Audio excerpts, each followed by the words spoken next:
After my Windows laptop completely failed on me the other day, I decided to switch operating systems just for fun and to see what the Apple ecosystem is like by buying the new Macbook Neo.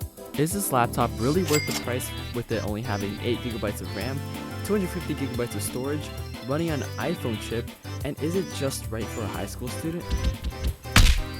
Right off the bat, we get a very Apple-like introduction to the new product, with a whole lot of laptop and really nothing else. However, after taking it out, you can tell it is really built solid, and you can't really tell it was designed to be a budget laptop with its premium feeling aluminum design.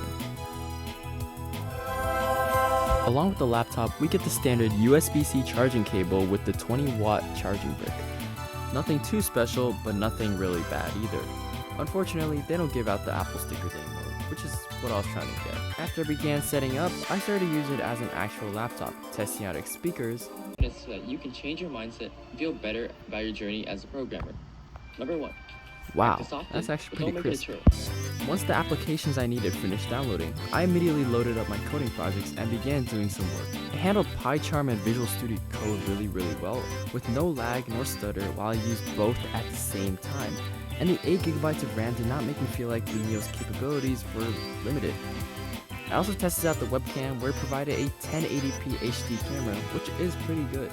After around 2 hours of frolicking with the computer, it only dropped down from 87% to 61%, which was not bad considering the heavy workload I was doing.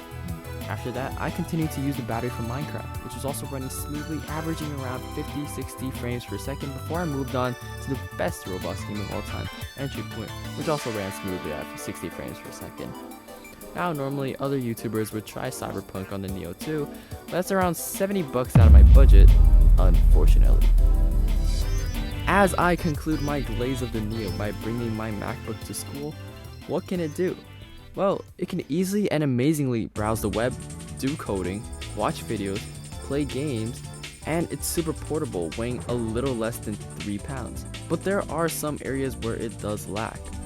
For one, I highly recommend the 512GB model with the Touch ID, because the 256 model I have right now is starting to fill up pretty fast after a week, and it is getting kind of annoying to having to keep typing in my password to log in, autofill on certain sites, and download new apps.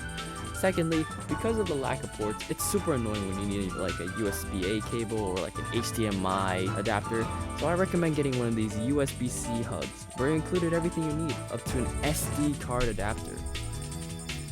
Thirdly, it doesn't have a backlit keyboard, but it doesn't really matter unless you work in pitch darkness. Even then, just turn up your brightness so that you can see the keys as shown here. But honestly, unless you're a heavy user, the other limitations shown here shouldn't really be a problem, but if it is, this laptop may not be for you. But personally, as a high school student who does a lot of coding, gaming, and work, I'd say the MacBook Neo is perfect for me. But, take my opinion with a grain of salt.